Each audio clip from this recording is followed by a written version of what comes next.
entreprise que j'ai créée en couverture charpente depuis 1985. Et l'entreprise a évolué année par année. Et j'ai été cuite en 6 couvreurs et 2 charpentiers. Donc j'ai mon fils qui est avec moi, et un apprenti en BP en charpente et une apprentie en BP couverture.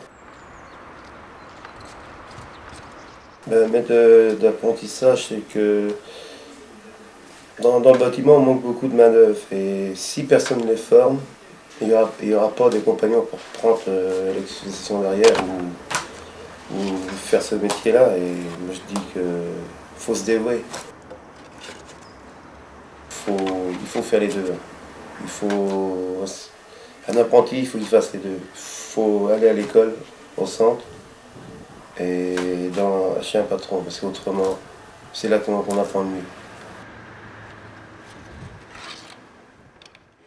Il faut aimer travailler dehors, il faut aimer ce métier-là, hein. Puis aimer créer quelque chose. Parce que c'est un métier de création, tout est différent en couverture. Que ce soit en couverture, charpente, même les autres métiers du bâtiment, hein. Tout chantier est différent et on apprend beaucoup de choses.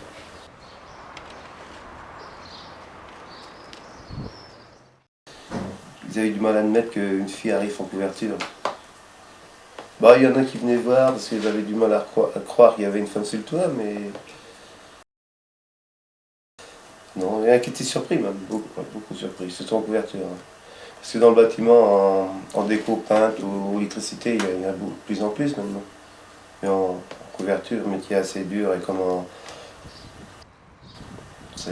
maintenant, il est moins dur qu'au début. Maintenant, c'est qu'on a du matériel de levage, tout ça. Il y a beaucoup de... Et le plus dur, c'est quand il faut échafauder. Donc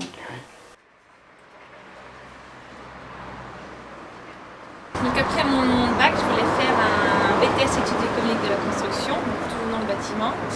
Et donc quand j'ai arrêté l'école, il y a mon patron qui cherchait un apprenti. Je me suis dit pourquoi pas moi. Donc ça n'a pas été difficile? Il vous a recruté facilement en tant que femme ou il a fallu le convaincre?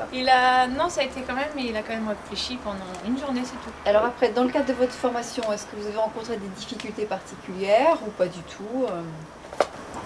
L'intégration a été dure. L'intégration a été difficile? Au boulot, au travail, mais pas à l'école. À l'école, ça s'est très bien passé. Maintenant, j'ai fait une mention Zingri en 1 an, et là, je fais un brevet professionnel en 2 ans. D'accord. Après, un bac pro, gestion et organisation des travaux.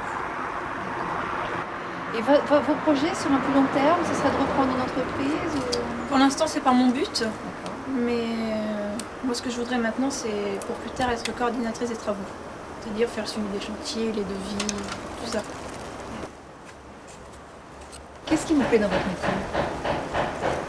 Tout, parce que on est dehors, on voit ce qu'on a fait, on voit ce qu'on fait, c'est superbe.